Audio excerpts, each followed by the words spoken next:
자, 이 시간에 저희 잠깐 강사님 소개해 드리겠는데요. 저희가 이제 요한 야고보 헌신 예배인데 오늘 오신 강사님 잠깐 소개해 드리겠습니다. 말씀을 하지 말으시라고 하셨는데, 예, 영화 사바 거기에 이제 영화 보신 분 계실 거예요. 거기에 이제 이정재 배우가 주연 나오셨는데, 그 이제 실제 모델이셨던 우리 탕명환 소장님이 계셔요. 장남이세요. 지금 오늘 오신 우리 부산 장신대 신학 교수이시면서 현대 종교 이사장이시고 편집장이신 우리 탁질 목사님, 박사님 모시고 오늘 강의를 들어보도록 하겠습니다. 감사합니다. 네, 나오실 때 큰 박수 부탁드립니다.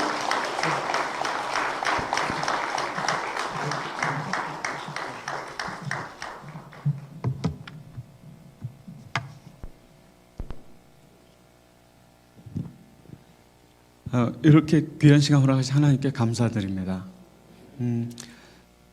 그리스도에게 부름받은 우리들이 사람의 미혹을 받는 그런 시대를 살고 있습니다. 우리가 이 이단 문제를 바라볼 때 꼭 기억을 해야만 하는 한 가지 사실이 있는데요. 그것은 이 이단 문제는 언제든지 누구에게든지 발생할 수 있다는 것이지요. 오늘 우리가 읽은 본문처럼 제자들이 주님 다시 오실 때 세상 마지막 때의 표징이 징조가 무엇입니까? 라고 여쭤봤더니 예수님께서 사람의 미혹을 받지 말라, 적그리스도들을 주의하라고 권면하고 계시거든요. 그러니까 이단 문제는요, 언제든지 생겨날 수 있는 문제입니다. 제가 이 말씀을 왜 드리냐면은 이런 이단 문제가 발생하는 경우는 신앙 연륜이 있는 분들, 또 평범한 그리스도 가정에서도 이런 문제가 생기다 보니까 이런 이단 문제가 생기면은요, 첫 번째 반응이 부끄러워하십니다. 때로는 숨기시고 때로는 감추시지요. 그럼 이 문제가 점점점 악화되는 경우가 많이 있습니다. 이단 문제는 우리의 잘못이 아니라 이단들의 미혹으로 인해서 발생하는 경우가 다수입니다. 그러니까 이런 문제가 생겼을 때는 오히려 부끄러워하고 감추기보다는, 그리고 왜 이런 일이 나에게 생기지? 왜 이런 일이 우리 가족에게 생기지? 이런 질문이 아니라요, 생기지 않으면 좋았을 문제이지만 생겼구나, 내가 이 문제를 목사님 또는 전문가의 도움을 받아서 어떻게 해결할지, 그렇게 고민하는 것이 오히려 그리스도인의 올바른 신앙의 모습이라고 할 수 있습니다. 그래도 우리가 지나치게 염려하지 않아도 될 것은 교회 역사 2000년을 보면요, 이단들이 없었던 적이 없습니다. 근데 한 이단이 이렇게 오래 간 적은 없습니다. 늘 생겨지고 없어나길 반복을 했지요. 우리들이 속한 주님의 교회만이 영원한 교회입니다. 우리가 그 교회에 속해 있는 것이죠. 그러니까 이 이단 문제를 우리가 일희일비하는 것보다도 마침내 주님께서 이겨내고 승리하시리라는 확고한 믿음을 가지고 이단 문제를 바라보는 것이 우리들에게 가장 중요한 그 신앙인의 모습이라고 생각합니다. 그러면서도 우리가 이 이단 문제에 관심을 갖는 이유는 이와 같은 피해자들이 있기 때문입니다. 염려하는 것은 우리들이 이단 문제로 인한 피해자들이 되는 것은 아닌가 하는 그런 염려가 있지요. 우리가 이렇게 보면 이분은 따님이 신천지에 빠졌고 이제 신천지에 못 가게 하니까 집을 가출을 했습니다. 집을 가출을 했고 부모들을 고소하고 아이들을 놔두고까지 갔지요. 우리가 생각하기에는 경찰에 신고하면 어떨까라는 생각을 쉽게 합니다. 한번 경찰에 신고를 한다면 어떻게 될까요? 경찰서에 딸이 오겠죠. 그리고 성인인 딸이 신천지라는 이단 단체를 선택한다고 얘기했어요. 법적으로 아무것도 할 수 없습니다. 오히려 이것을 계기로 해가지고 가족들은 사랑하는 아내, 엄마에 대한 합법적인 보호권을 완전히 상실합니다. 이 이단들은요, 이렇게 경찰에 신고해 주기를 오히려 기다립니다. 결코 우리에게 도움이 되지는 않아요. 공권력의 한계는요, 문제가 터져야지만 개입하지 않습니까? 그죠? 예방 기능이 약합니다. 그럼 언론이 도움이 될까요? 언론도 문제가 터져야 공론화하지요. 예방 기능이 약합니다. 교회만이, 이단이 문제라면 교회만이 예방할 수 있는 그런 힘을 가지고 있지요. 그러니까 우리의 역할이 중요한 겁니다. 그래도 이렇게 거리에 나서는 이유가 있지요. 이렇게라도 해야 사회적인 이슈가 되니까 도와줍니다. 이렇게라도 해야 문제가 될까? 신천지가 자녀를 잠시 돌려보내 줍니다. 물론 껍데기만 와 있죠. 마음은 이단 단체에 있겠죠. 근데 그렇게라도 곁에 두고 싶은 게 가족들 마음 아닙니까? 그렇기 때문에 이런 노력을 기울이는 거죠. 저희도 선친이 이런 이단 연구를 하던 중에 한 이단 단체에 속한 괴한의 칼에 피습을 받아 돌아가셨습니다. 그때 저희 가족이 깨달은 게 있지요. 이 이단 문제는 그냥 고상한 교리적인 문제가 아니구나. 이단 문제는 언제든지 우리가 사랑하는 그 누군가를 순식간에 빼앗길 수도 있는 그런 문제라는 것, 그걸 깨달았거든요. 여러분들도 여러분 주변에 있는 사랑하는 가족들, 소중한 사람들, 이런 이단 문제로 인해서 누군가는 순식간에 그들을 잃어버릴 수도 있다는 것입니다. 자녀들을. 그러니까 우리들은요, 이단 문제가 생기면, 발등에 불 떨어지면 개입해야 될 것이 아니라 이단 문제는요, 나의 문제로 받아들이고 미리 조심하고 경계하는 것이 가장 중요합니다. 나의 신앙이 좋고 신앙 연륜이 오래됐고 교회에 직분이 있으면 이단 문제가 안 생길까요? 통계적으로는 더 잘 생깁니다. 이단들은 교회가 부흥할 때 생겨납니다. 미국에서 제2차 대각성 운동, 부흥운동이 일어났을 때 미국 이단들의 뿌리가 내려져요. 몰몬교, 여호와의 증인, 안식교 다 그때 생겨납니다. 평양에서 대부흥운동이 일어났을 때 한국 이단들의 뿌리가 내려집니다. 통일교, 전도관, 문선명, 박태선 다 평안도 사람입니다. 왜? 그곳이 기독교의 중심이었으니까. 평양이 동방의 예루살렘이었으니까. 이단들은요, 교회가 부흥할 때 함께 발흥합니다. 그러니까 우리 삶에 적용하면 우리들의 신앙 연수가 깊어질수록, 우리 신앙의 은혜에 감사할수록, 우리가 무탈할수록 이 이단에 대한 경각심을 가져야 된다는 것을 성경과 교회 역사가 우리한테 경고하고 있는 것이지요. 한국교회가 지금처럼 성장한 적이 있었습니까? 반면 한국교회가 지금처럼 이단 문제로 어려움을 겪었던 적이 또 있었습니까? 그 이유이거든요. 많은 이단들이 활동하고 있지만 특별히 이 인근 과천이나 또 코로나19를 통해서 신천지라는 이단이 노출이 되었지요. 근데 어제 오늘의 일은 아닙니다. 세월호 사건이 일어났을 때도 구원파라는 이름이 노출이 되었고, 한번 곰곰이 생각해 보세요.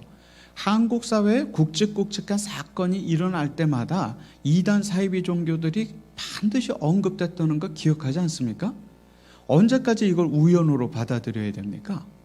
저는요, 이번 코로나19하고 신천지 사태 모습을 보면서요, 이제는 이 이단 문제는 교회 안에 교리적인 문제를 넘어서서 심각하게 사회 문제를 야기할 수 있는 문제다라는 결론에 접근했습니다. 우리가 이단에 대처하는 건 이제 우리 대한민국 사회를 지키는 일이 되지 않았는가? 언제까지 우리가 이런 일이 반복되면은 예전에도 이런 비슷한 일이 있었는데 이러면서 데자뷰만 느끼겠습니까? 이제는 이단 문제는 교회 안의 문제를 넘어섰습니다. 한국 사회를 어렵게 할 수도 있는 문제가 된 것이죠. 그런 충분한 학습 효과를 우리가 가져야 될 시기가 지금이라고 생각을 합니다. 이 신천지 설립자인 이만희 교주입니다. 우리가 이단을 얘기할 때는 몇 가지 기준이 있지만요, 가장 명확한 기준은 우리는 예수 그리스도를 신앙하지만 이단들은 사람을 신격화합니다. 이단 교주들은 자신이 신격화된 인물이라고 얘기합니다. 이 신천지도 이만희일까요? 스스로를, 또 신도들은 이만희를 영생불사하는, 영원히 죽지 않고 사는, 불로불사하는, 늙지도 않는 그런 보혜사라고 믿고 있습니다. 제가 다른 설명할 것 없이 사람을 신격화하는 이단이지요. 근데 신천지는 또 많은 자료들이 있음에도 불구하고 본인들은 신격화한 적이 없다고 해요. 하지만 신천지 신도들이 부르는 노래를 한번 볼까요? 하늘 아래 구원자가 여러 명인데 그 중에서 이긴 자인 이만희가 최고라는 겁니다. 이긴 자, 즉 이만희를 신천지 신도들은 주요 그리스도시요 살아계신 하나님의 아들이라고 믿고 있습니다. 사람을 신격화하는 전형적인 기독교 이단 단체이지요. 그럼 100번 양보해서 이 신격화된 인물이 정말 그런 능력을 가지고 있는가? 하지만 그 위장된 그런 모습이란 것을 이번 코로나19를 통해서 우리가 보지 않았습니까? 왼편에는 재판정에 들어서는 이만희 모습인데요. 걷지도 못하는 듯 휠체어에 의지해서 재판정에 들어섭니다. 하지만 저녁에 자신의 집에 도착했을 때는 무슨 기적이 일어났는지 벌떡 일어서서 자기 말로 집으로 들어갑니다. 하는 언론단체에 찍힌 사진이지요. 다종교 한국 사회에서는 종교 지도자에 대한 높은 기대치가 있지요. 그만큼 윤리적으로 깨끗해야지요. 근데 이 이만희의 모습은 너무나 이율배반적인 게 많습니다. 말 따로 삶과 행동 따로입니다. 그런가 하면 고령을 이유로 이 이만희가 풀려났죠. 안타깝게도 법원에서 방역을 방해한 게 무혐의랍니다. 도무지 이해할 수가 없습니다. 이만희의 인권은 중요하고 도처에 널려있는 신천지로 인한 피해자들의 존재는 도대체 어떻게 된 겁니까? 법원의 판단이 과연 옳았는지 이만희가 이렇게 그래서 보석이 되었습니다. 구치소 바깥으로 나왔고 그런 판결이 나오자마자 그 다음 날 머리를 염색한 채 움직이지도 못할 것 같았던 이 이만희가 그 판결이 나오자마자 다음 날 머리를 염색하고 1시간 이상을 서서 열정적으로 강의를 했습니다. 그 내부 자료입니다. 과연 이 사람이 정상적인 종교 지도자인지 우리가 상식적으로 판단할 필요가 있지요. 그러면 이만희가 주장하는 교리는 정말 신천지만의 교리냐? 그게 아닌 게 문제이지요. 제가 아까 이단이라고 했을 때는 우리는 예수님을 신앙하지만 이단들은 사람을 신격화한다 했죠. 이단들의 두드러진 특징 중에 두 번째 특징은요, 우리는 하나님의 기록된 말씀인 성경을 유일한 진리로 받아들이지만 이단들은요, 성경에 없는 것을 가르치거나 성경에 있는 것을 빼거나 혹은 성경을 자기 마음대로 해석해서 가르치지요. 이 이만희 교주도요, 신천지 교리를 스스로 만든 게 아닙니다. 1957년부터 박태선 전도관에서 한 10년을 배웠고 67년부터 그 박태선에서 이탈한 유재열이라는 사람의 장막성전, 요 과천에서 시작됐습니다. 거기서 약 3년여를 또 배우게 되지요. 그러니까 이 이단 교주들을 보면요, 전 두 단어로 표현합니다. 한국 이단 교주들은 첫 번째 단어는 벤치마킹, 두 번째 단어는 업그레이드입니다. 누군가를 벤치마킹해서 스스로에 맞게 업그레이드하는 것이 일반적인 한국 이단 교주들의 특징이고 이만희도 예외는 아닙니다. 그런데 이들이요, 단순히 성경 내용만 벤치마킹하느냐? 그게 아닙니다. 그 위서, 잘못된 책이라고 알려진 남사고 비결이라는 게 있습니다. 조선시대 때 작성된 것이다 하는데 실제로 그렇지 않습니다. 내용도 현대적이고 세상을 향한 계시가 담겨 있다 하는데 그 잘못된 내용들이 다수를 차지하죠. 근데 이 이만희가 쓴 계시록의 진상이라는 책을 보면요, 남사고 비결이라고 하는 이런 민간, 정체불명의 민간 사상을 뒤에 책에 아예 실어놨습니다. 자랑스럽게. 근데 그 내용을 보니까요, 신천지가 주장하는 불로불사, 영생불사, 신천지 이런 개념들이 여기서 다 나온 것을 알 수 있거든요. 이 정체불명의 책을 박태선부터 이만희에 이르기까지 사용해 온 것이지요. 그러니까 성경을 기가 막히게 해석하는 것이 아니라 이쪽 저쪽에서 혼합주의적으로 다 베껴서 벤치마킹해서 본인에 맞게 만들었는데 신천지 안에 있는 신도들은 이거를 비교를 못하니까요. 이 이단들의 해석은요, 이단 교주들을 보면 대부분 신학교육이나 사회교육을 정상적으로 받은 케이스는 거의 없습니다. 그래서 성경을 보는 눈이 창의적입니다. 마음대로 해석을 하죠. 일예로 박태선 같은 경우에는요, 성경에 동방이라는 표현이 있습니다. 동방, 그 이긴 자와 관련해 갖고 동방이라고 하는 그 구원의 장소를 이야기를 하는데요. 박태선은 동방에 대해서 뭐라고 해석을 하냐면요, 요건 이만희까지 이어지는데요. 동방하면은 한국, 중국, 일본이 있잖아요. 중국은 중국이 동방이라 하고, 한국은 한국이 동방이라 하고, 일본은 일본이 동방이라고 해요. 근데 박태선은 뭐라고 해석하냐면 중국은 동방이 아니다. 한국보다 서쪽에 있으니까 탈락. 그럼 일본이 중국보다 한국보다 동방에 있으니까 일본이 동방이 아니냐? 그랬더니 박태선이 뭐라고 얘기하냐면 성경을 몰라서 하는 주장이다. 이사야서 41장을 보면은 이렇게 시작한다. 섬들아 내 앞에서 잠잠하라. 그러니까 일본도 탈락. 이런 식인 겁니다. 무슨 말씀인지 알겠죠? 성경을 맥락 없이 가져다가 꽤 맞추는 것이 이단들의 궤변들입니다. 그럼 이거 어떻게 우리가 분별하겠습니까? 일전에 제가 한국은행에서 위조 지폐를 전문으로 감별하는 분이 쓴 책을 봤는데 굉장히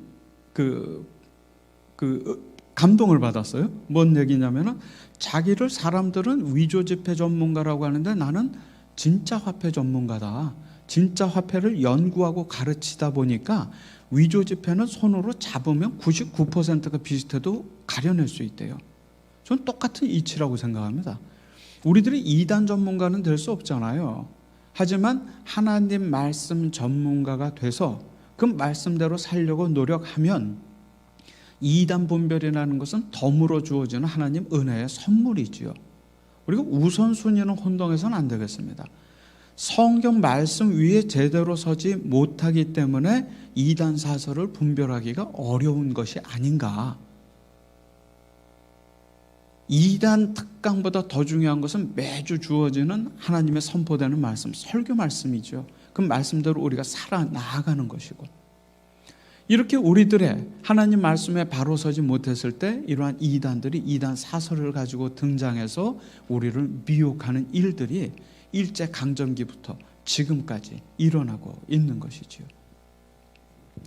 신천지는 전국을 12조직으로 나눠놨습니다.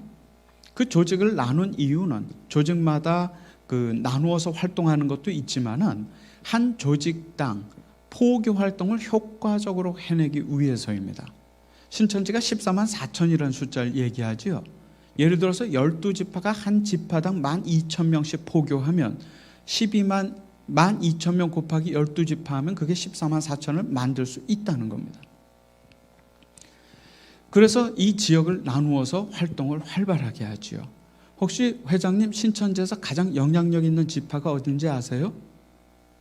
야고보하고 요한 지파입니다. 오늘 헌신 예배에 특별한 의미가 있다고 저는 생각합니다. 우리 이 교회의 중심인 우리 야고보 요한 헌신 예배인데요. 앞으로도 이런 이단 문제에 관심을 많이 가지셔야 되지 않을까 싶습니다. 이 지역, 우리 교회가 있는 이 지역도 신천지 요한 지파에서 그렇게 피해를 주고 또 그렇게 하니까요.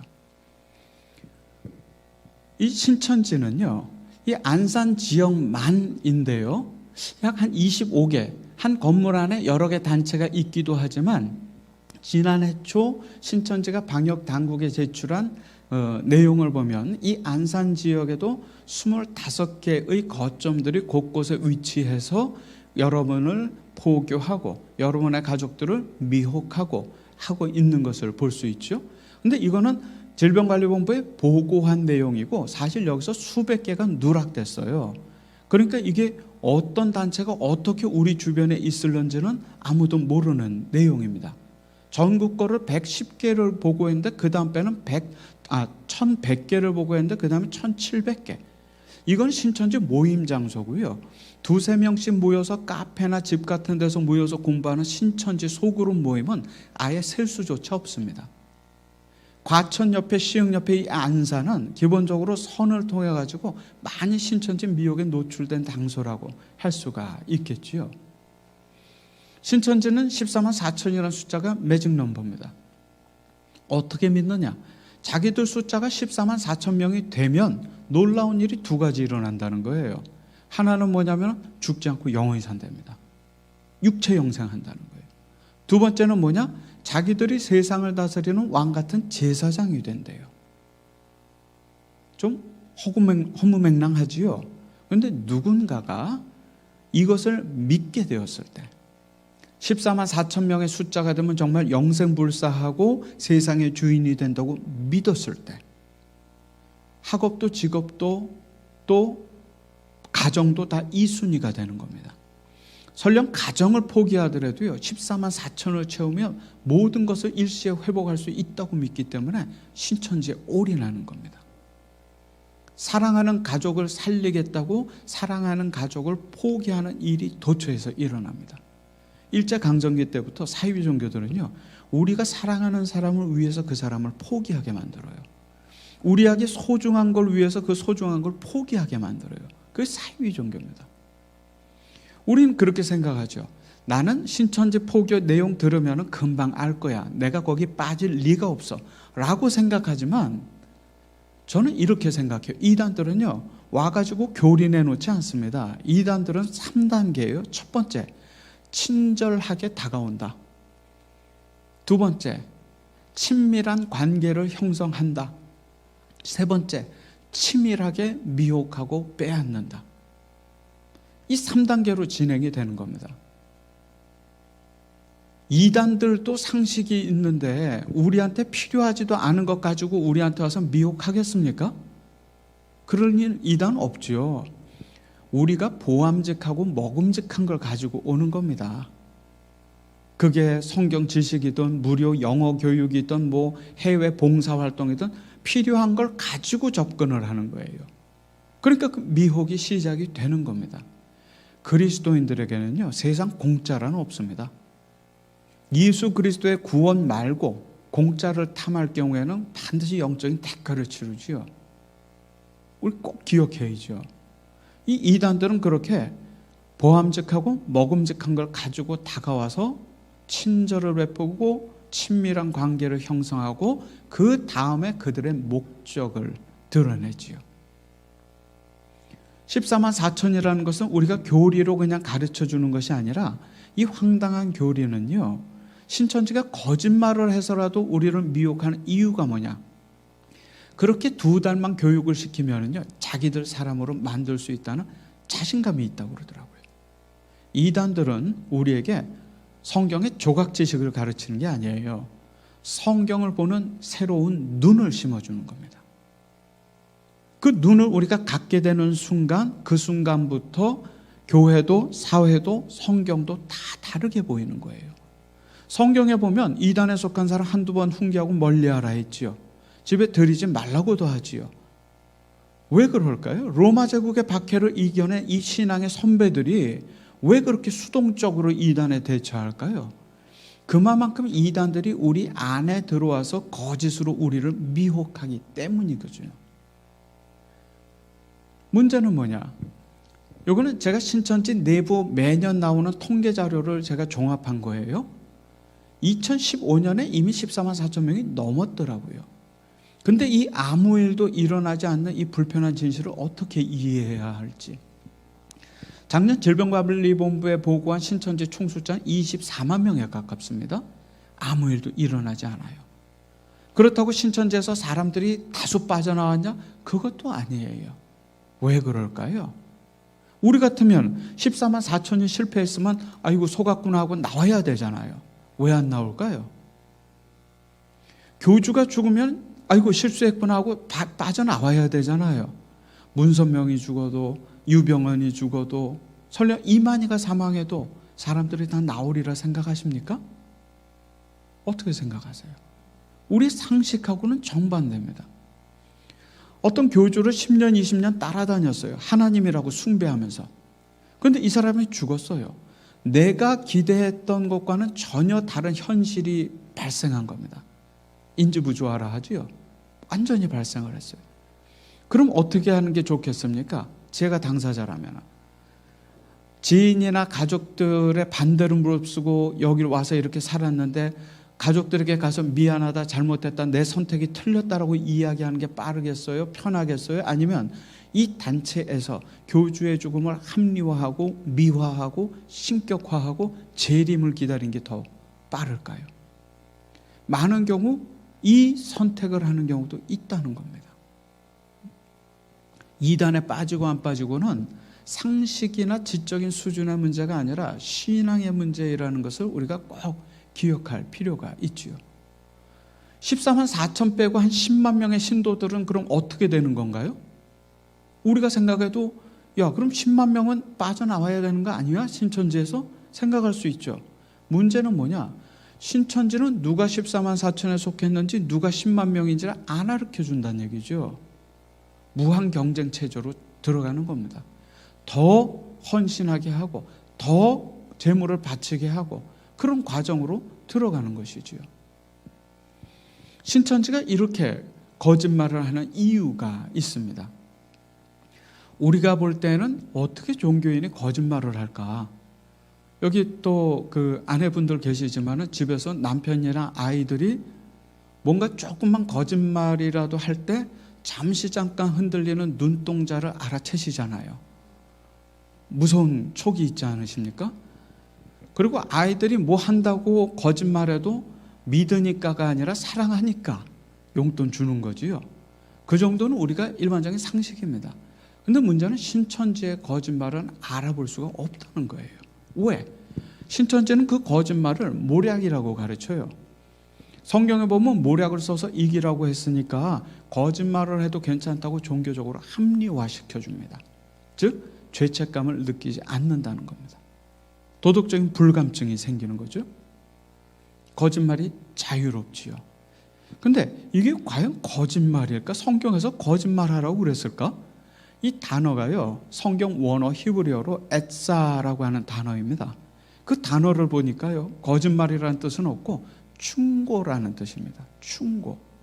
근데 그 충고라는 뜻을 거짓말로 오역해가지고 신도들에게 거짓말을 해도 좋다고 합리화시켜주는 겁니다.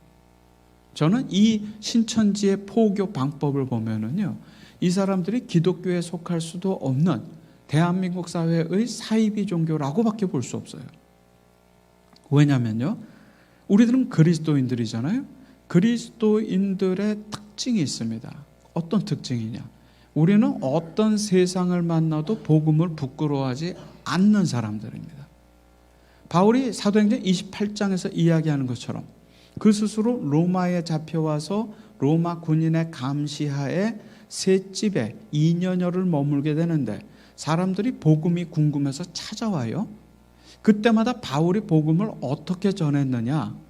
조심하면서 조용히 이런 거 없습니다. 사도행전의 마지막 장 마지막 절인 28장 31절에 보면 바울이 복음을 담대하게 거침없이 전했다고 되어 있어요. 그게 그리스도인입니다. 어떤 세상을 만나든 어떤 권세자를 만나든 우리는 우리를 숨기지 않지요. 그리스도인임을. 세상이 받아주면 세상에 우리는 선한 영향력을 끼치기 위해서 노력하는 것이고, 세상이 받아주지 못하면은 순교당하거나 박해받은 게 기독교 역사 아닙니까? 그런데 보세요. 신천지는 자기가 누구인지를 숨겨요.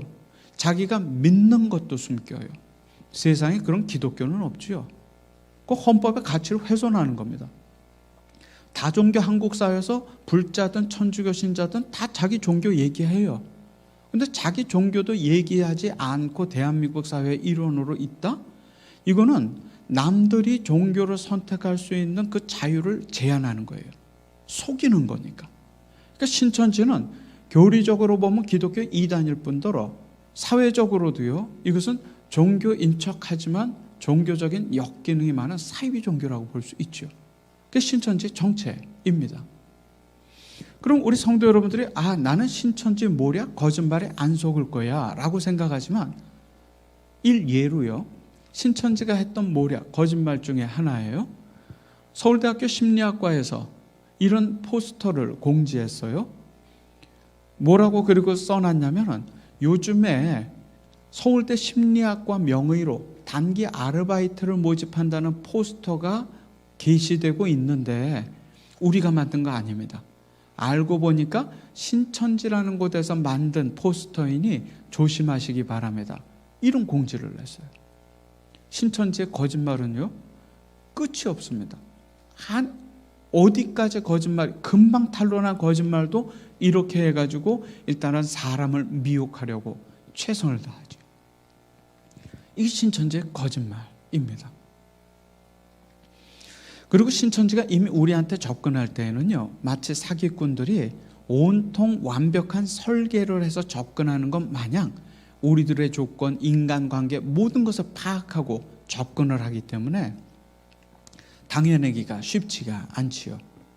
근데 최근에 그 법원에서 굉장히 의미가 있는 판결이 하나 나왔어요. 이 판결은요, 신천지에 속아서 갔다가 신천지를 이탈한 청년이 신천지의 거짓말에 속아서 내가 신천지에서 피해를 입었다고 그 보상, 청구 소송을 한 거예요. 근데 법원에서 뭐라고 판결을 했냐면요, 신천지 소속이라는 것을 감춘 채 이 청년에게 친절과 배려를 베풀고 그리고 주변 사람과도 관계를 끊게 하거나 악화시키는 형태로 포교가 진행이 되었으니 이는 헌법에서 보호하는 종교의 자유를 넘어선 것이고 사기 범행의 기망이나 협박 행위와도 유사하여 이는 우리 사회 공동체 질서를 위한 법 규범과도 배치되는 것이어서 위법성이 있다고 평가된다라는 판결이 나왔어요. 신천지는 이제 사회에서도 그 포교 방법이나 내용에 대해서 도무지 받아들일 수 없는 그런 단체인 것을 우리가 알 수 있지요. 신천지 신도들이 부르는 노래를 보면 만 백성들을 부르시고 빼내셨대요. 빼내셨다가 뭘까? 신천지의 최대 포교 장소는 바로 교회입니다. 교회 안에 들어와서 충분히 아주 치밀한 설계를 통해서 친절을 베풀고 친밀한 관계를 형성하고 신천지 교리 포교를 하지요. 그리고 궁극적으로는 이 사람을 데리고 나아가는 겁니다. 신천지에서는 그걸 추수한다고 하지요. 누군가 여러분에게 다가와서 친절을 베풀고 이유 없는 친절을 베풀고 그리고 교회 바깥에서의 성경 공부를 누가 권할 때에는 반드시 목사님이나 혹은 주변에 정상적이고 건강한 곳인지를 여러분이 확인해 보는 것만으로도 신천지의 미혹으로부터 자유로워질 수 있지요. 근데 문제는 요즘 더 심각해진 겁니다. 코로나19 때문에 우리는 이런 비대면 환경으로 끌려 들어왔지요. 근데 신천지는요, 코로나19 이전부터 이런 모바일 어플리케이션이나 팟캐스트 같은 그런 SNS 이런 환경을 이미 만들어 놨습니다. 그래서 이러한 앱이나 이런 걸 가지고 신도들에게 지시하고 교육하고 통제하고 포교하고 이런 활동들을 해왔거든요. 그래서 더 걱정입니다. 예전에는 우리가 예배 드리고 또 사랑하는 가족이 내 옆에 있으면 안심이 됐잖아요. 근데 요즘은요, 사랑하는 가족이 설령 내 옆에 앉아 있다 하더라도 그 손에 들린 모바일 폰을 통해 가지고 사방각지 비성경적인 이단 단체들을 스스로 찾아갈 수 있는 그런 환경이 만들어졌다는 겁니다. 저는 이걸 온라인 이단이라고 해요. 예전 이단들은 우리들에게 찾아와서 미혹했는데 요즘 이단들을요, 우리들은 온라인 유튜브 예배 끝나면 스스로 손품을 팔아가지고 찾아다닙니다. 더 위험한 세상이 됐습니다. 예전에는 낮에 포교하고 그래도 밤에는 잠이라도 잤는지 모르겠지만 지금은 시공간을 초월해서요, 해외에 있건 어디에 있든지 간에 24시간 포교가 이루어지는 그런 세상이 돼버린 겁니다. 이 코로나19는 이단 대처에 있어서도요, 대단한 변곡점이 된 것이죠. 실예로 신천지는 이렇게 온라인 예배를 드리고 또 온라인으로 요한계시록 신천지 교리 교육을 하고 또 오른편에 있는 건요, 1대1로 맞춤형 고객 상담하듯이 신도들 상담까지 해줍니다. 얼마 전에 군부대에 강연을 갔는데요, 주일날이었는데 장병들이 축구를 안 하더라고요. 너무 생소했습니다. 축구 해야 되거든요. 근데 그래서 목사님께 여쭤봤더니 이제는 스마트폰이 지급이 되기 때문에 토요일 주일이면 아침부터 장병들이 스마트폰을 한다는 겁니다. 그날 교회에 와서 졸고 있는 장병들이 얼마나 이쁘던지요. 몸이 기억하는 겁니다. 이 신앙을. 몸이 기억하니까 졸리고 가기 싫어도 나오더라고요. 신앙 교회 교육이 참 중요한 거예요. 근데 이제는 신천지가 군대 안에서 마저도 활동할 수 있는 환경이 만들어진 겁니다. 예전에는 이단 종교에 빠지면 유학도 보내고 군대도 보냈어요. 왜? 눈에서 멀어지면 마음에서도 멀어질 거라 생각하고. 그런데 이제는요, 피할 곳이 없습니다. 정면 승부할 수 있는 방법밖에 없습니다. 이단들의 미혹이 시공간을 초월해서 이렇게 이루어지고 있고, 우리보다도 스마트폰을 위한 스마트한 미혹을 이단들이 곳곳에서 진행하고 있는 것이 요즘이지요. 또 다른 문제는 작년 코로나19와 함께 신천지 신도들이요, 약 6천여 명이 이탈을 했다고 합니다. 그쪽 신천지 내부 자료를 보니까. 이것도 또 다른 한국교회의 과제가 되어버렸습니다. 오늘 헌신 예배를 통해서 우리가 우리 주변의 이단들에 관한 이 이야기를 나누는 것이, 우리가 이단을 정죄하고 비난하는 게 그 목적은 아니라는 것, 우리가 기억해야겠습니다. 우리 교회가 이단 문제에 관심을 갖는 이유는 우리에게 피해가 없기를 바라는 마음에서, 이런 피해를 입은 사람들이나 그 가족들을 치유하고 회복하고자 하는 목적으로 우리가 이런 이단 문제에 관심을 갖는 겁니다. 근데 이 6천여 명의 신천지 이탈자들이 이제 어디로 갈지가 더 걱정이에요. 우리 생각에는 신천지에서 나왔으니까 교회로 올 것 같지요. 쉽지 않습니다. 일반적으로 이단 단체에서 나오게 되면은요, 이단도 싫고 교회도 싫은 공황 상태가 됩니다. 일반적으로. 그때 우리가 문턱을 좀 낮추고 이들을 감싸 안지 않으면은 또 다른 2차, 3차 피해가 일어날 수 있는 것이지요. 6천여 명입니다. 우리가 복음 전도 한 사람도 어렵다는 거 아시잖아요. 예? 우리가 이분들에게 관심을 가져야죠. 이제는 어떻게 보면 신천지 출입을 금한다라고 하는 내용과 함께 우리가 신천지에서 이탈하셨다면 우리가 돕고 싶습니다.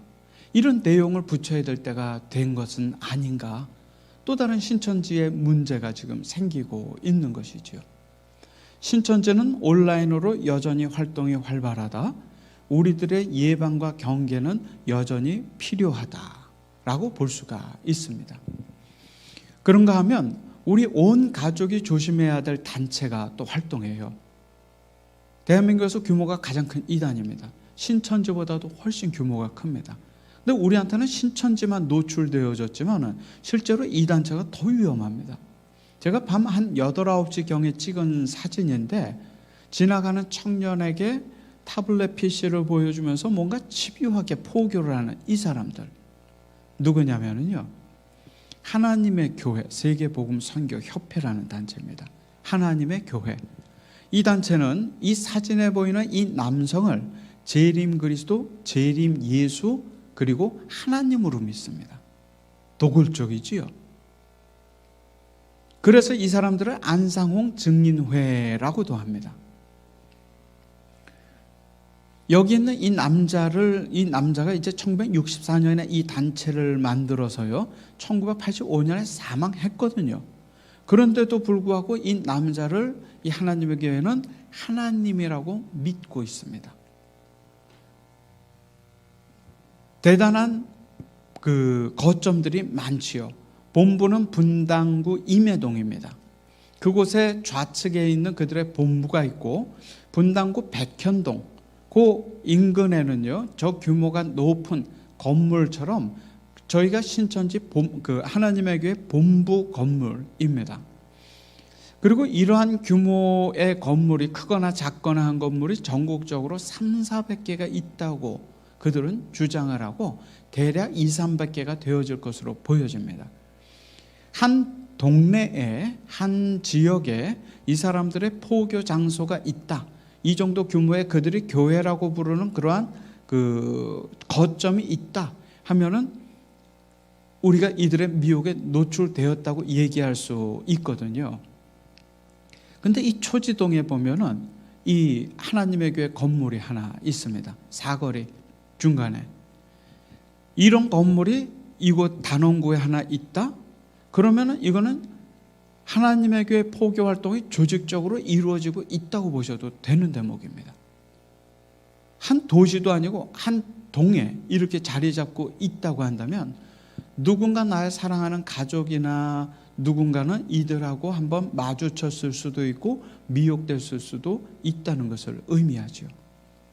저는 신천지가 문제이지만 이 하나님의 교회에 대한 예방과 대처 없이 우리 교회의 이단 대처가 쉽지 않을 전망입니다. 안상홍이 1918년에 태어났기 때문에 2018년에 이 건물들 곳곳에 이게 게시가 됐습니다. 안상홍님 성탄 100주년 기념예배. 그들에게는 안상홍이 하나님이기 때문이지요. 제가 심지어는 그런 얘기까지 들었어요. 우리가 월드컵에서 2002년도에 한국 축구대표팀이 4강에 들어갈 수 있었던 이유도 안상홍 하나님의 섭리 때문이라는 얘기도 들었습니다. 그게 무슨 얘기냐 했더니 안상홍 하나님 이름을 보면 축구 국가대표 골제비들이 다 있대요. 안정환의 안, 유상철의 상, 황선홍의 홍, 뭐 이런 주장까지. 보는 대로 믿고 싶은 것을 믿습니다. 우리의 상식하고 무관합니다. 우리가 우리의 실소를 자아내는 이런 내용들을 완전히 인생을 올인하고 믿고 가족과 직업을 팽개치고 가정을 떠나서 일로 올인하는 사람들이 있다는 게 그게 현실입니다.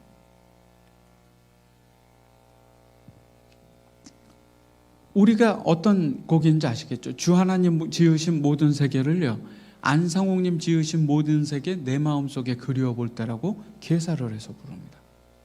하나님의 이름을 노골적으로 망령되이 일컫는 이 단체가 왜 국내에서 수십만의 멀쩡한 사람들이 빠져있는 가장 큰 이단이냐, 그리고 여러분 주변에도 이렇게 거점을 가지고 포교를 하고 있느냐.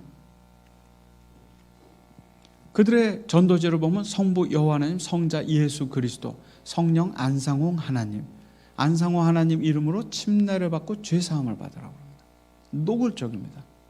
이 단체는요, 연령을 초월해서 조심해야 됩니다. 특별히 중고등학생들 어디서 왔냐, 길거리, 학교 주변에서 타블렛 PC를 들고 접근합니다. 가지도 못하게 하고 집요하게 설명합니다. 그리고 조금 알아듣는 관심이라도 보이는 듯하면 데리고 들어가서 그 거점에서 침례를 주어서 내보냅니다. 그런 피해 사례들이 있고요. 청년 대학생들은 학교 주변이나 번화가에서 기다립니다. 특별히 이 단체가 이 단체의 가장 주된 타겟이 누구냐? 30, 40대 가정주부들입니다. 30, 40대 가정주부들. 특별히 아이들 양육으로 힘든 주부들. 그런 주부들을 찾습니다. 찾으면은 두 사람의 짝을 지어 가가지고 뭘 해주냐면은요, 집안 청소해주고 애들 돌봐줍니다. 어떠실 것 같으세요? 그러고 나서 친절하게 다가온다 했죠, 제가. 그리고 친밀한 관계성이 형성되잖아요. 아이들 돌봐주고 청소해주고. 그 다음에 이제 제안하죠. 우리 교회 한번 가보지 않겠냐고. 그거 거절하기 쉽지 않습니다. 그렇게 이제 시작이 되는 거지요. 더 놀라운 사실은 이 단체는요, 하나님이 2명입니다. 아까 안상홍은 아버지 하나님, 그리고 안상홍이 1985년에 사망하고 나서 등장한 하나님 어머니. 그러니까 이 두 단체를 하나님 아버지, 하나님 어머니로 믿는 단체예요. 그래서 길거리에서 만나면 하나님 어머니 믿어야 구원받는다고 집요하게 접근을 하죠. 혹시 만나보신 분 계세요? 어디서 만나셨어요? 그 대로변에서요. 우리 그 뒤에 있는 우리 학생도 만났던 것 같으네? 응? 만나봤어요? 안 만났어요. 다행이에요. 근데 못 가게 만들고 그렇게 접근을 하지요. 왜 하나님이 두 명이냐? 성경에 보면 하나님이 두 명이라는 거예요.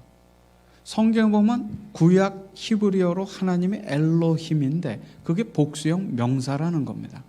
근데 하나님의 모습을 따라서 우리를 만들었는데 인간이 남자 여자니까 하나님도 남자 하나님 여자 하나님이 있다는 게 이들의 주장입니다.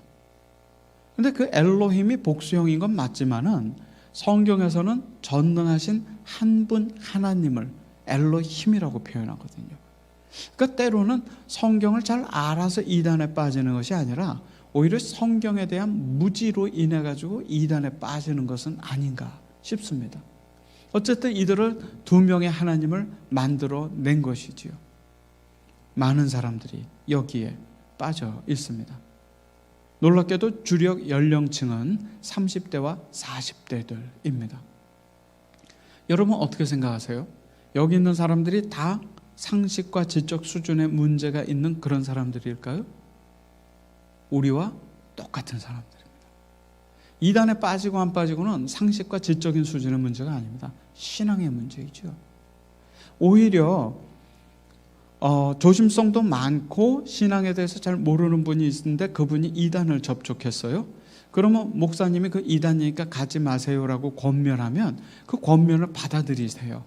근데 오히려 교회 생활도 오래 했다, 성경도 좀 안다, 이런 경우에 이단에 접촉했어요.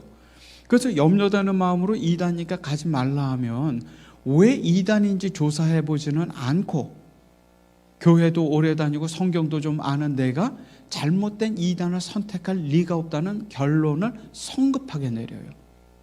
그리고 나서 내 선택이 틀리지 않았다는 걸 보여주기 위해서 이단 교리를 또 스스로 합리화해 나가요. 자동입니다. 아주. 제가 아까 드린 말씀이 그것입니다. 교회가 성장할수록 가정 안에 은혜가 깊을수록 이단은 그 틈을 탈 수 있다는 거죠. 오히려. 그래서 이단들에 대한 경계는 우리들의 선한 싸움이 끝나는 그 순간까지 우리가 하나님 앞에 가거나 혹은 주님께서 재림하시거나 그때까지 우리의 선한 싸움이 멈출 수 없는 이유가 거기에 있는 겁니다. 이 단체는 겉으로는 그냥 평범한 단체인 것 같지만 실제로는 시한부 종말론 단체입니다.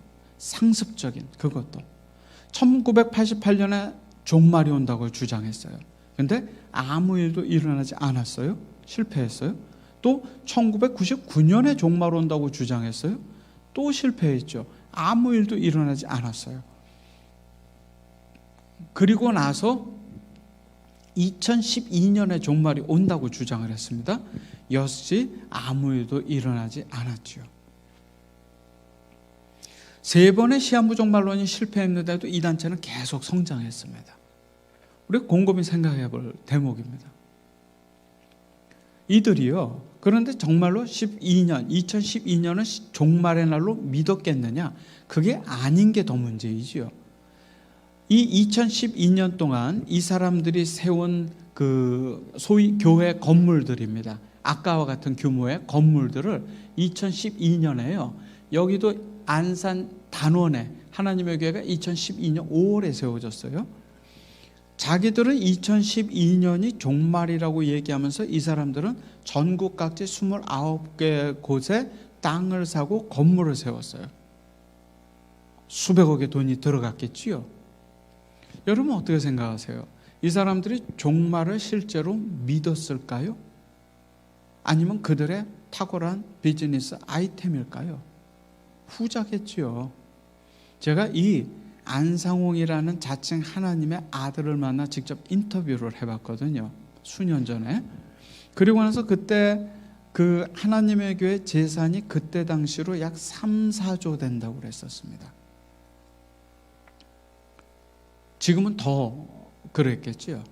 그리고 제가 이 안상홍의 무덤이요, 제가 사는 인근에 있습니다. 제가 이제 서울의 현대종교 기자들한테 이제 그 안상홍의 무덤을 한번 취재하자 해서 했더니 연락이 왔는데 제가 가까우니까 저보고 가라고 그러더라고요. 부산에 가면 통도사 바로 앞에 공연 묘지가 하나 있는데 거기에 무덤이 있습니다. 제가 갔지요. 왜 갔냐면은 묘비명을 한번 좀 보려고요. 정말 하나님이라고 써 있는지. 그래서 갔더니 하나님, 재림 예수, 재림 그리스도 이런 말 없더라고요. 뭐라고 써 있냐면 엘리야 안상홍의 묘라고 써 있더라고요. 엘리야였던 사람이 어느 순간 예수가 되고 재림주가 되고 하나님이 되고 끊임없이 신격화가 되어진 거예요. 작은 무덤가입니다. 게다가요, 제가 더 놀라웠던 것은 무덤 위에 풀들이 40-50cm씩 자라 있어요. 벌초가 안 돼 있습니다. 주변 무덤들은 다 벌초가 돼 있는데 이 무덤은 벌초가 안 돼 있는 채 방치돼 있더라고요. 죽은 자는 말없이 이 좁은 공간에 누워 있고, 살아있는 사람은 하나님이라고 신격화하면서 엄청난 돈벌이를 하고 있는 것은 아닌가. 저는 그래서 이게 사이비 종교구나 그때 판단했습니다. 시한부 종말론도 물론이지만은 그러한 어떤 활동을 통해서, 그러니까 이 종말론은 그들이 위기감을 조성해서 그들의 세력을 키우거나 경제적 부를 얻기 위한 그런 사업 아이템이지, 결코 그들이 이 종말론을 믿고 있는 것은 아니구나라는 생각을 했어요. 그것도 한 번, 두 번도 아니고 몇 차례씩 반복될 정도로요. 게다가 이 단체는요, 여기 단원에도 있겠죠. 그 건물이 있으면 거기에 샛별 선교원이라는 것을 만들어놔요. 유아원입니다. 부모들이 환경도 괜찮고 잘 가르친다 하니까 아이들을 맡겨요. 그리고 일하러 갑니다. 그럼 그 아이들에게 이런 노래를 가르친대요.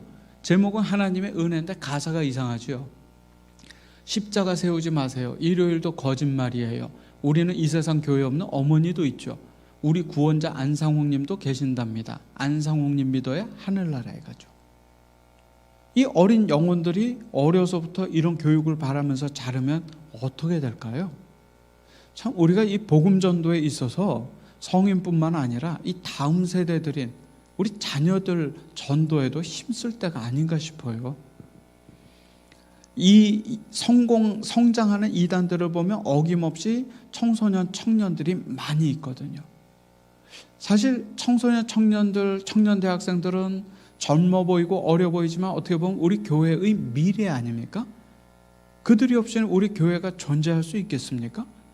그러니까 어떻게 보면 이단들이 교회의 미래와 소망을 빼앗아가는 거예요. 우리가 속수무책으로 당할 수가 없잖아요. 그 요람부터 무덤까지 미혹을 합니다. 게다가 이 단체는요, 이 안산에서도 그러겠지만 우리는 이단이라고 이렇게 손가락질하지만 실제로 이 사람들은 사회 차원에서는요 엄청난 봉사활동을 진행을 합니다. 코로나 시기에도 아주 탑5 안에 들 정도로 조직적인 봉사활동을 합니다. 물론 교회하고의 봉사활동은 차이는 있어요.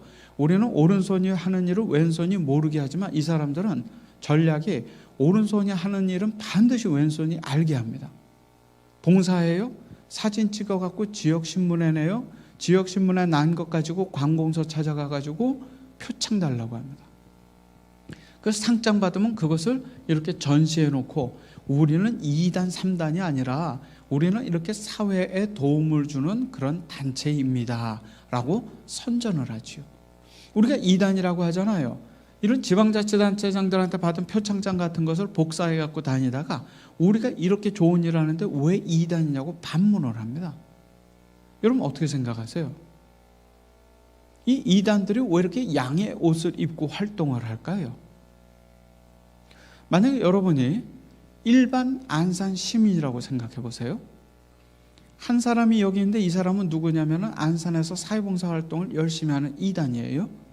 그리고 또 한 사람이 있는데 이 사람은 누구냐면 예수님 말씀대로는 거의 살지 않는 기독교인이에요. 그럼 주변의 시민들은 누구를 좋아할까요? 착한 2단을 좋아할까요? 어설픈 크리스찬을 좋아할까요? 왜 웃으시지요? 무슨 말씀인지 알겠습니까? 예전에는요, 이단들에게 교회가 이단이라고 교리적으로 규정하면 이단들이 두려워했어요. 그리고 숨겼어요.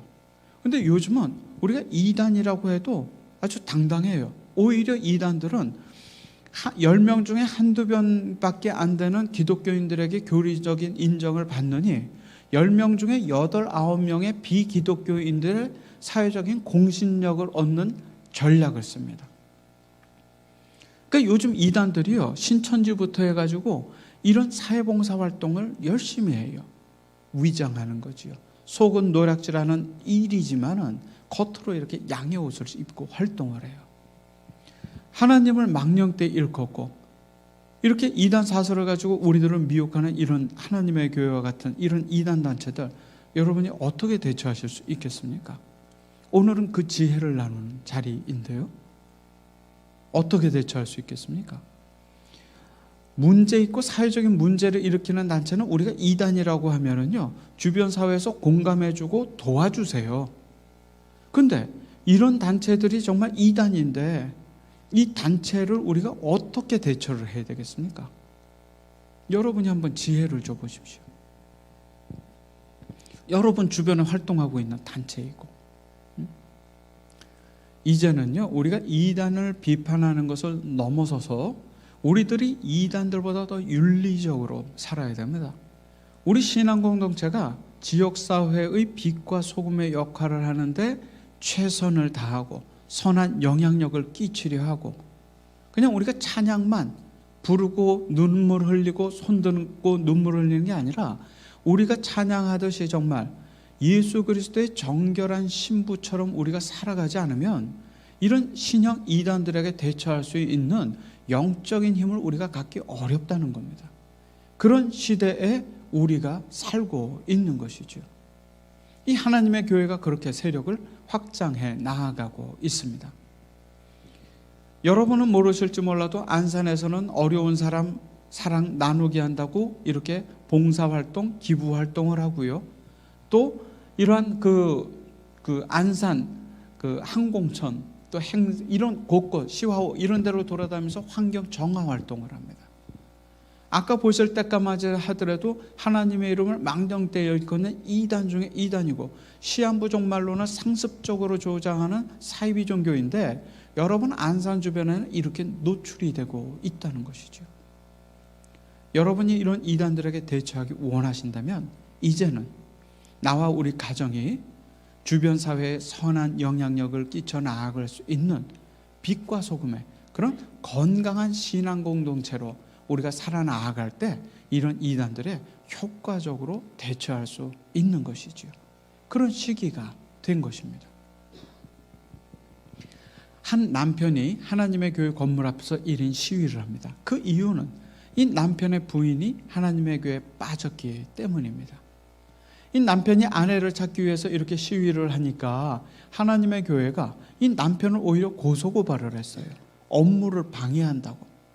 그런데 참 감사한 것은 그 재판이 진행되어지면서 오히려 좀 더 긍정적인 결과가 나왔는데, 그 판결에 따르면은요, 남편들은 하나님의 교회가 상습적으로 시한부 종말론을 주장한다 하고, 하나님의 교회는 본인들은 그런 적이 없다고 했는데 법원에서 여러 가지 자료를 보니까 하나님의 교회가 상습적으로 시한부 종말론을 주장한 것을 알 수 있었던 거예요. 그 남편들의 주장이 허위가 아니라고 판단을 했고, 두 번째로 남편들은 하나님의 교회 때문에 가정이 파괴되고 이혼이 조장되어지고 재산을 빼앗겼다라고 주장하고, 하나님의 교회는 자기들은 그런 원인을 제공한 적이 없다라고 얘기했는데 법원에서 보니까 그런 유사한 피해자들이 한둘이 아닌 거예요. 그래서 이 남편들의 주장이 허위가 아니라는 그런 판결을 대법원의 확정 판결까지 나왔죠. 중요한 판결이라고 생각합니다. 하나님의 교회는 이단이면서도 상습적으로 시한부 종말론을 주장해서 가정과 교회를 어렵게 하는 사이비 종교라고 생각합니다. 여러분들이 이 하나님의 교회에 대한 예방과 경각심을 갖지 않으면 우리가 또 신천지처럼 어려움을 겪을 수 있는 것이죠. 발등에 불이 떨어져야 대처하는 것은 예방 경계가 아닙니다. 그건 언론도 공권력도 다 할 수 있습니다. 우리 교회는요, 그 문제가 생기기 전에 선제적으로 대응을 해야 되죠. 그게 예방이고 그게 경계인 것이죠. 그래야 우리 가족을 지킬 수 있고 우리 교회를 지킬 수 있고 더 크게는 대한민국 사회를 지킬 수 있는 것입니다. 그렇게 이 이단 종교의 폐해가 코로나19에 이르기까지 지속된 것을 우리가 보게 된 것이지요. 한 자녀가 신천지에 빠졌습니다. 그 자녀가 신천지에 가는 것을 부모님이 막자 집에다 이런 쪽지를 한 장 써놓고 집을 가출을 했어요. 당신과 종교의 견해가 맞지 않아 나갑니다. 당분간 교회는 안 나갈 겁니다. 여러분의 자녀들이 갑자기, 여러분의 배우자가 갑자기 이런 쪽지를 하나 남기고 집을 떠났다고 생각해 보세요. 이런 일이 벌어집니다. 그러자 이 아버지는요, 생업을 멀리하고 이 딸을 되찾기 위해서 신천지 앞에 가서 1인 시위를 했습니다. 비가 오나 눈이 오나. 그래서 한 기자가 와서 물어봤어요. 언제까지 이렇게 시위를 할 거냐고 했더니 아버지가 뭐라고 답변을 하셨냐면은 내 딸이 돌아오거나 내가 죽을 때까지 하겠다고. 이게 부모님들 마음인 것 같아요. 우리 호수중학교 성도 여러분, 여러분이 이단 이야기를 듣거나 이단을 접하거나 이단에 대한 관심이 있을 때요, 그냥 호기심의 눈으로 보지 마세요. 강 건너 불구경하듯이 보지 마시고 이 아버지의 이런 애타는 눈동자를 통해서 그 이단 문제를 바라보셔야 합니다. 저희 가족이 그랬고 많은 피해자들이 그랬던 것처럼 사랑하는 이를 잃고 나서야 우리가 그걸 깨닫는 것은 너무 가혹하지요.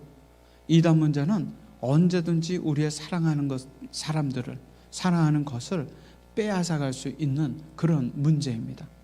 피해자의 마음으로 여러분이 이단 문제를 바라보셨을 때 여러분이 이단들로부터 가정이, 여러분이, 교회가 정결히 지켜질 수 있는 것이지요. 오늘 제가 여러분에게 염려를 끼쳐드린 것은 아닌가 하는 생각도 듭니다. 하지만 이게 팩트이지요. 여러분이 살며 신앙생활하는 이곳 안산, 여러분의 터전 주변에 오늘 말씀드리지도 않았던 수많은 크고 작은 이단들이 여러분과 여러분의 가정을 미혹하고 있다는 것, 그게 팩트입니다. 우리는 어떻게 해야 할까? 물론 우리가 교회를 중심으로, 말씀을 중심으로 우리가 살아나갈 때에는 이단으로부터 우리가 경계하고 지켜질 수 있지요.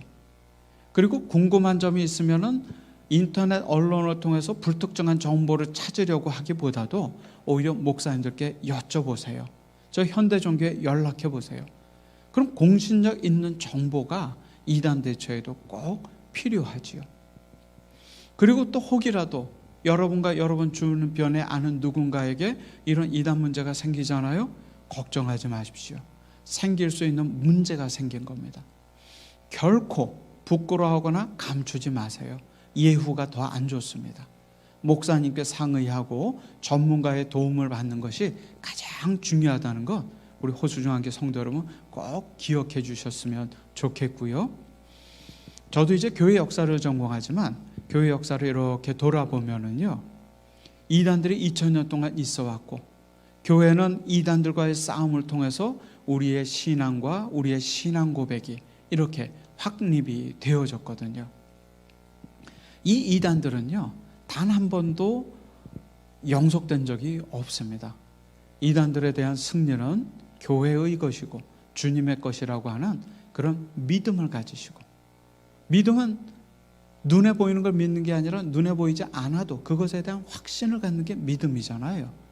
이단 문제가 우리 주변에 이렇게 심각해도 이단 문제와 그 피해는 우리가 이겨낼 수 있다는 그런 단호한 믿음을 가지고 이단 문제에 담대하게 대처해 나가는 우리 호사중앙교회 성도 여러분 모두가 되기를 주의 이름으로 축원합니다.